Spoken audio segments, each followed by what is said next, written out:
Hello everyone, welcome to BPSC hacker. और 17वीं BPSC के लिए जो हमारा क्विक रिवीजन सीरीज चल रहा है, इसमें पॉलिटी का ये हमारा तीसरा वीडियो होने वाला है। और इसके पहले 2 वीडियो अपलोड किया जा चुका है और प्लेलिस्ट अलग से बनाई गई है, तो आप लोग एक बार जरूर विजिट कर लीजिएगा।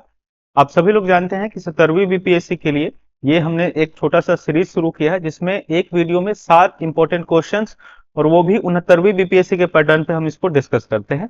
तो चलिए सेशन को शुरू करते हैं, पहले क्वेश्चन को डिस्कस करते हैं। सवाल है, निम्नलिखित में से कौन भारत के प्रधानमंत्री बनने से पूर्व किसी राज्य के मुख्यमंत्री नहीं रहे थे, यानी पीएम बनने से पहले कभी कहीं के सीएम नहीं रहे थे किसी राज्य के? मोरारजी देसाई, चरण सिंह, वीपी नरसिम्हा राव, चंद्रशेखर। बताइए। कह रहे हैं कि प्रधानमंत्री बनने से पूर्व किसी राज्य के मुख्यमंत्री नहीं रहे थे, तो ध्यान रखना है मोरारजी देसाई जो है ये महाराष्ट्र के सीएम रह चुके थे। महाराष्ट्र के सीएम ये रह चुके थे, तो ये ऑप्शन तो हमारा गलत हो गया। चरण सिंह जो है वो यूपी के सीएम रह चुके थे, तो ये भी ऑप्शन गलत हो गया। पीवी नरसिम्हा राव जो है ये आंध्र प्रदेश के सीएम रह चुके थे पीएम बनने से पहले, तो ये ऑप्शन भी हमारा गलत हो गया।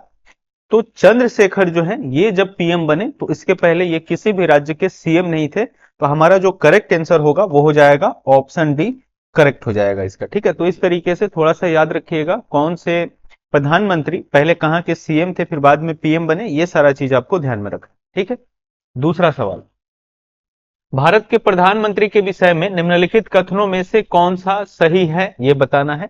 4 स्टेटमेंट दे दिया है, कह रहा है कि पीएम के बारे में कौन सा इसमें से सही है, बताइए। प्रधानमंत्री मंत्री परिषद का नाम मात्र का नेता है, वह संसद के प्रति उत्तरदायी नहीं है, वह अपने मंत्रियों में से किसी को बर्खास्त नहीं कर सकता है, प्रधानमंत्री मंत्री परिषद का वास्तविक नेता है। पूछ रहा है कि कौन सा स्टेटमेंट सही है, सही वाला चुनना है। तो आप लोगों ने इसका आंसर कर लिया होगा, देखते हैं आपने आंसर सही किया है या नहीं।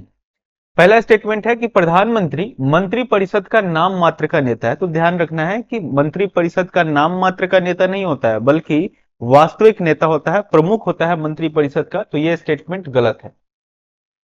वह संसद के प्रति उत्तरदायी नहीं है, तो यह गलत हो गया। देखिए इसमें क्या होता है कि आर्टिकल जब आप 75 पढ़िएगा, तो आर्टिकल 75 में 3 नंबर आर्टिकल या फिर दूसरा नंबर आर्टिकल जो है, 2 क्लॉज या फिर 3 क्लॉज, उसमें लिखा हुआ आपको मिलेगा कि मंत्री जो होते हैं ना, या फिर मंत्री परिषद जो है वो सामूहिक रूप से लोकसभा के प्रति जिम्मेवार है। तो मंत्री परिषद का ही तो हिस्सा होता है जो है वो हमारा प्रधानमंत्री। तो प्रधानमंत्री फिर संसद के प्रति जिम्मेवार कैसे नहीं हुआ, जिम्मेवार होता है। ठीक है, व्यक्तिगत रूप से राष्ट्रपति के प्रति और सामूहिक रूप से लोकसभा के प्रति, तो ये ऑप्शन गलत हो गया। वह अपने मंत्रियों में से किसी को बर्खास्त नहीं कर सकता है, ये गलत हो गया। ठीक है, बर्खास्त कर सकता है, हाँ ये बात थोड़ा सा थोड़ी देर के लिए हम कह सकते हैं कि डायरेक्टली इनके द्वारा बर्खास्त नहीं किया जाता है, इनके कहने पर राष्ट्रपति के द्वारा बर्खास्त किया जाता है, पर बात वही है। राष्ट्रपति जो है वो मंत्री परिषद की सिफारिश पर काम करते हैं और मंत्री परिषद का प्रधानमंत्री होता है। तो प्रधानमंत्री जो कहते हैं राष्ट्रपति से वो करते हैं। ठीक है, तो कर सकते हैं बर्खास्त। ये अगर प्रधानमंत्री चाहे तो अपने मंत्री से बोल सकता है कि आप इस्तीफा दीजिए, और इस्तीफा उनसे ले सकता है, लेकिन मंत्री अगर जिद पे अड़ जाए कि नहीं हम इस्तीफा नहीं देंगे, तो फिर वो राष्ट्रपति से कह के उनका मंत्री पद जो है वो छीन सकता है। ये करेक्ट हो गया। प्रधानमंत्री मंत्री परिषद का वास्तविक नेता होता है, ये स्टेटमेंट सही हो गया, नाम मात्र का नहीं होता है, वास्तविक होता है। तो ऑप्शन डी इस क्वेश्चन का करेक्ट हो जाएगा।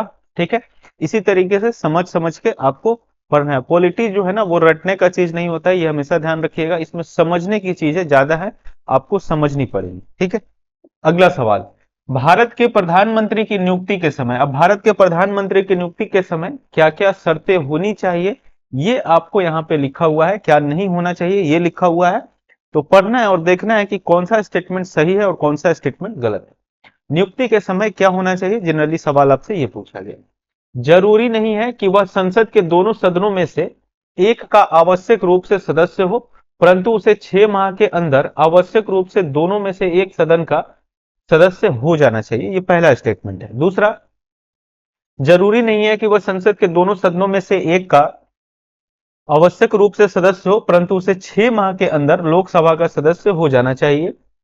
संसद के दोनों सदनों में से एक का आवश्यक रूप से सदस्य होना चाहिए, आवश्यक रूप से लोकसभा का सदस्य होना चाहिए। ठीक है, अब देखिए स्टेटमेंट कह रहा है कि प्रधानमंत्री कोई व्यक्ति बन रहा है तो उस समय क्या होना चाहिए? कह रहा है कि पहला कंडीशन कि वो संसद के किसी भी सदन का सदस्य नहीं है, लेकिन 6 महीने के अंदर उसको किसी भी एक सदन का सदस्यता ले लेना है। पहला स्टेटमेंट ये कह रहा है। दूसरा कह रहा है कि वो किसी भी सदन का सदस्य नहीं है, लेकिन जब वो प्रधानमंत्री बने उसके 6 माह के भीतर उसको लोकसभा की सदस्यता ले लेना है। तीसरा कह रहा है कि यह आवश्यक है कि जब वो प्रधानमंत्री बन रहा हो, संसद के किसी भी एक सदन का यानी लोकसभा राज्यसभा का किसी एक का उसको सदस्य होना अनिवार्य है। ये तीसरा स्टेटमेंट। और चौथा कह रहा है कि जब वह प्रधानमंत्री पद के लिए जा रहा हो तो उसको लोकसभा का सदस्य होना अनिवार्य है। ठीक है, तो ऑप्शंस को देखिए, इसमें सभी ऑप्शंस जो है ना वो गलत हो गए। इसमें पहला स्टेटमेंट जो है वो करेक्ट हो गया। क्यों? क्योंकि प्रधानमंत्री के लिए यह शर्त होता है कि लोकसभा में जो बहुमत दल होता है, जिसको बहुमत मिला होता है, वह अपने किसी एक व्यक्ति को नेता चुनता है। जैसे 18वीं लोकसभा का आप देखेंगे तो सबसे बड़ी पार्टी कौन सी थी जिसको बहुमत मिली थी? पूर्ण बहुमत तो नहीं मिली थी, लेकिन बहुमत मिली थी। और एनडीए ने जो है वो जब गठबंधन किया तो उनको बहुमत मिल गया। तो अब एनडीए ये कह दे कि हम किसी दूसरे व्यक्ति को बनाएंगे प्रधानमंत्री जो कहीं से चुनाव लड़ा ही नहीं, जीता ही नहीं, या फिर चुनाव लड़ा और हार भी गया, तब भी उस व्यक्ति को वो कह रहे हैं कि नहीं हम इसी को बनाएंगे। एग्जाम्पल के तौर पे अगर समझिए, अगर प्रधानमंत्री अपनी जो सीट है वो गंवा देते यानी कि चुनाव हार जाते, तब भी एनडीए कहती कि नहीं हम प्रधानमंत्री तो मोदी जी को ही बनाएंगे, तो फिर क्या ऐसा हो जाता? हो जाता। लेकिन शर्त यह हो जाता कि फिर मोदी जी को 6 महीने के अंदर किसी न किसी सदन का सदस्यता उनको लेना पड़ता, चाहे उनको राज्यसभा में सदस्य बन जाए वो, या फिर लोकसभा में सदस्य बन जाए। तो लोकसभा में तो सदस्य बनने का गुंजाइश नहीं है, क्योंकि चुनाव हो गया, हार गए, तो फिर अब कहां से आएंगे? अब दो जो नॉमिनेट होते थे वो एंग्लो इंडियन से नॉमिनेट होता था, वो भी अब जो है वो खत्म कर दिया गया। तो एक ही कंडीशन बचता है कि राज्यसभा में वो नॉमिनेट होकर के आ जाएं या फिर कहीं से चुनाव लड़े, राज्यसभा में जीत करें। ये चीज ध्यान रखिएगा, प्रधानमंत्री बनने के समय ये जरूरी नहीं है कि किसी सदन का सदस्य हो, लेकिन ये जरूरी है कि 6 माह के अंदर आपको किसी भी सदन का सदस्य बन जाना होता है। तो इस तरीके से सही आंसर जो होगा वो ऑप्शन ए हो जाएगा। ठीक है। भारत में अविश्वास प्रस्ताव के विषय में निम्नलिखित कथनों पर विचार कीजिए। भारत के संविधान में किसी अविश्वास प्रस्ताव का कोई उल्लेख नहीं है। अविश्वास प्रस्ताव केवल लोकसभा में ही पूरा स्थापित किया जा सकता है। कौन सा स्टेटमेंट सही है? अविश्वास प्रस्ताव यानी कि नॉन कॉन्फिडेंस मोशन जो होता है उसके बारे में आपको पूछा जा रहा है। दो स्टेटमेंट कि इसका संविधान में जिक्र नहीं है और इसको अगर हम लाएंगे तो सिर्फ लोकसभा में लाएंगे। तो देखिए, पहला स्टेटमेंट कि भारत के संविधान में किसी भी अविश्वास प्रस्ताव का कोई उल्लेख नहीं है, ये करेक्ट बात है। भारत के संविधान में कहीं नहीं लिखा गया है कि अविश्वास प्रस्ताव जैसा कोई चीज होगा। अविश्वास प्रस्ताव केवल लोकसभा में ही पूरा स्थापित हो सकता है, ये करेक्ट है। क्यों? क्योंकि आपको याद रखना है आर्टिकल 75 यहां पे बहुत इंपॉर्टेंट हो जाता है। याद रखिएगा आर्टिकल 75 का 3, इसमें कहता है कि मंत्री जो है वो सामूहिक रूप से, मंत्री परिषद सामूहिक रूप से लोकसभा के प्रति जिम्मेवार होते हैं। तो जब लोकसभा के प्रति जिम्मेवार हैं तो हटाना या बनाना तो लोकसभा से ही होगा। तो अगर ये अविश्वास प्रस्ताव क्या है कि अगर अविश्वास प्रस्ताव पास हो जाता है तो सरकार को इस्तीफा देना पड़ता है, यानी सरकार गिर जाएगी। तो अगर सरकार गिराना है या फिर सरकार बनाना है तो वो लोकसभा से बनता है, न कि राज्यसभा से बनता है। तो इसीलिए जब भी आपको अविश्वास प्रस्ताव लाना है वो लोकसभा में ही आप लेकर के आ सकते हैं। ध्यान रखिएगा आर्टिकल 1 इस यहां पे और इंपॉर्टेंट हो जाएगा, आर्टिकल 118। ठीक है, जब आर्टिकल 118 आप पढ़ते हैं तो इसमें ध्यान रखिएगा, इसमें आर्टिकल 118 का एक जब आप पढ़िएगा तो इसमें लिखा हुआ मिलेगा कि संसद का कोई भी सदन अपने नियम और अपने कार्य के संचालन के लिए नियम और कानून बना सकता है। यानी लोकसभा चाहे तो अपने सदन की कार्यवाही के लिए वो अपना कुछ नियम बना सकता है, राज्यसभा अगर चाहे तो अपने सदन की कार्यवाही के लिए कुछ अलग नियम बना सकता है। यह आर्टिकल 118 कहता है, ये आपको ध्यान में रखना है। तो इसी 118 नंबर आर्टिकल का यूज करते हुए लोकसभा ने अपना नियम बनाया हुआ है कि लोकसभा के कार्य कैसे कैसे चलेंगे। ठीक है ना, लोकसभा जो सदन चलता है वो लोकसभा के नियमों के हिसाब से चलता है। और लोकसभा में लोकसभा का नियम नंबर 198 जब आप पढ़िएगा, लोकसभा का नियम 198 जब आप पढ़िएगा तो इसी में अविश्वास प्रस्ताव का जिक्र जो है वो लिख किया गया है, न कि संविधान में कहीं लिखा गया है। लोकसभा के नियम 198 में अविश्वास प्रस्ताव का जो जिक्र है वो किया जाता है, याद रखना है। तो इस तरीके से हम कह सकते हैं कि हमारा दोनों स्टेटमेंट सही हो गया, तो ऑप्शन सी हमारा करेक्ट हो जाएगा, याद रखना है आप। ठीक है। भारत में स्वतंत्रता के पश्चात प्रथम मंत्रिमंडल का कानून मंत्री कौन था? K M Munshi, SP Mukherjee, Baldev Singh, B R Ambedkar. अब यहां पे ध्यान देना है कि ये कह रहा है कि स्वतंत्रता के बाद जो हमारा प्रथम मंत्रिमंडल बना उसमें कानून मंत्री कौन थे। ठीक है। और आपको एक पूछेगा कि जो अंतरिम सरकार गठित की गई थी 1946 में, उसमें कानून मंत्री जो है वो कौन थे? ये दो अलग अलग सवाल है। तो स्वतंत्रता के पश्चात जो पहला मंत्रिमंडल बना उसमें कानून मंत्री बी आर अम्बेडकर को बनाया गया था। ऑप्शन डी करेक्ट हो जाएगा। लेकिन 1946 में अंतरिम सरकार जो बनी थी, अंतरिम सरकार 1946 में जो बनी, इसमें कानून मंत्री कौन थे? कानून मंत्री इसमें कौन थे? तो ध्यान रखने वाली बात है कि इनका नाम था जोगेंद्र नाथ। जोगेंद्र नाथ इनका नाम था और ये बने थे इसमें कानून मंत्री। इनका नाम आपको याद रखना है। ठीक है। अगले सवाल की तरफ चलते हैं। संविधान के प्रावधान के अनुसार निम्न में से कौन राष्ट्रपति से निरंतर संवाद बनाए रखेगा? प्रधानमंत्री, लोकसभा अध्यक्ष एवं राज्यसभा का सभापति, विधि मंत्री, संसदीय कार्य मंत्री। अब इसका आंसर आपको बताना है कि कौन ये संविधान के प्रावधान में किसको यह जिम्मेवारी दी गई है कि वो राष्ट्रपति से निरंतर संवाद बनाए रहेगा, यानी बातचीत जो है वो करते रहेगा राष्ट्रपति से, ये आपको बताना है। तो ध्यान रखिएगा, यहां पे एक आर्टिकल जो है वो आपके सामने आएगा, आर्टिकल नंबर 78। इसमें कहा गया है कि प्रधानमंत्री का यह कर्तव्य होगा, चूंकि प्रधानमंत्री को नियुक्त कौन करता है? राष्ट्रपति नियुक्त करता है कि मेरे बिहाफ पे आप काम कीजिए। ध्यान से सुन लीजिए, आर्टिकल 53(1) जो है ना वो कहता है कि संघ की कार्यपालिका शक्ति राष्ट्रपति में निहित होगी, यानी सारा शक्ति जो है वो राष्ट्रपति का है।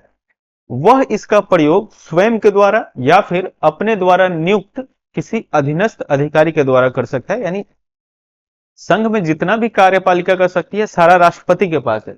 अब राष्ट्रपति सारा काम तो कर नहीं सकते हैं, तो वह क्या करते हैं कि किसी किसी पोस्ट पे लोगों को नियुक्त करते हैं और फिर उनके द्वारा अपना काम जो है वो करवाते हैं। तो उसी में एक व्यक्ति की नियुक्ति होती है, एक पोस्ट की नियुक्ति होती है, जो है प्रधानमंत्री। राष्ट्रपति नियुक्त करते हैं और कहते हैं कि हमारे बिहाफ पे आप काम कीजिए। तो फिर हमारे बिहाफ पे जब आप काम कर रहे हैं तो आपको हमें ब्रीफ तो करना पड़ेगा ना, आपको बताना पड़ेगा समय समय पे कि आखिर आप कौन से काम कर रहे हैं, क्या कर रहे हैं, क्योंकि नाम तो मेरा हो रहा है, मेरे नाम पे आप सारा काम कर रहे हैं, तो मुझे जानकारी होनी चाहिए आप कौन सा काम कर रहे हैं। तो आर्टिकल 78 यही कहता है कि प्रधानमंत्री का यह कर्तव्य होगा कि वह समय समय पे शासन की नीतियों से राष्ट्रपति को अवगत कराते रहे। यानी कोई भी आप नीति बना रहे हैं तो राष्ट्रपति को बताइए कि हम ये नीति जो है वो बना रहे हैं, अपना रहे हैं, हम इसको लागू करेंगे। ठीक है। भले ही ऐसा प्रैक्टिकल में नहीं होता है, लेकिन ऐसा आपको संविधान के हिसाब से लिखा हुआ मिल जाएगा। तो आर्टिकल 78 बहुत इंपॉर्टेंट है, यहाँ पे आपको याद कर लीजिएगा। इसमें प्रधानमंत्री का ड्यूटी आपको मिलेगा, कर्तव्य मिलेगा। डायरेक्ट भी पूछ लेता है कि प्रधानमंत्री के कर्तव्यों का उल्लेख किस आर्टिकल में मिलता है, तो आर्टिकल 78 में आपको मिलेगा। अगला सवाल है, निम्न में से कौन मुख्यमंत्री बनने के उपरांत प्रधानमंत्री बने? ठीक है, जो पहला सवाल हमने किया था उसी को थोड़े अलग तरीके से पूछा गया है। ऑप्शंस 5 दिए हुए हैं और कह रहा है कि कौन इसमें से पहले मुख्यमंत्री बना और फिर बाद में प्रधानमंत्री बना, यह आपको बताना है। ऑप्शंस हैं पीवी नरसिम्हा राव, चरण सिंह, एच.डी. देवगौड़ा, वीपी सिंह, मोरारजी देसाई, और इसमें से सही कूट का आपको चयन करना है। इसमें से 3-4 ऑप्शंस तो मैंने आपको पहले ही बता दिए कि कौन पहले मुख्यमंत्री बने थे और फिर बाद में मंत्री बने, प्रधानमंत्री बने थे, ये तो मैंने आपको पहले ही सवाल में बताया था। एक बार फिर से देख लेते हैं। पीवी नरसिम्हा राव पहले आंध्र प्रदेश के सीएम बने, फिर बाद में देश के पीएम बने। इसी तरीके से चरण सिंह पहले यूपी के सीएम थे, फिर बाद में पीएम बने। एच.डी. देवगौड़ा जो है वो कर्नाटक के पहले सीएम बने और फिर पीएम बने। वीपी सिंह पहले यूपी के सीएम बने, फिर पीएम बने। और मोरारजी देसाई महाराष्ट्र के सीएम बने, फिर उसके बाद में पीएम बने। तो इस तरीके से सभी के सभी जो है ना वो पहले सीएम बने और फिर बाद में पीएम बने। वो जो गाना है ना हिंद के सितारा वाला, कि डीएम हुई है ना सीएम हुई है फिर बाद में पीएम हुई है, तो वही है, डीएम तो नहीं बने ये लोग, पहले सीएम बने और फिर बाद में पीएम बने। ठीक है, तो सही आंसर जो होगा वो 1 2 3 4 और 5 हो जाएगा, यानी ऑप्शन सी हमारा इसका करेक्ट हो जाएगा। तो इस तरीके से ये था आज का हमारा पॉलिटी क्विक रिवीजन सीरीज का तीसरा वीडियो, ये जो कंप्लीट हो गया है। मुझे उम्मीद है आप सभी लोगों को पॉलिटी अच्छे से समझ में आ रही होगी, और अगर आप कुछ और नया चाहते हैं तो कमेंट बॉक्स में जरूर बताइएगा, और ये सेशन आपको अच्छा लग रहा हो तो इसको लाइक शेयर जरूर कीजिएगा और चैनल को सब्सक्राइब कीजिएगा। मिलते हैं आपसे अगले सेशन में। Thank you so much, take care, bye bye.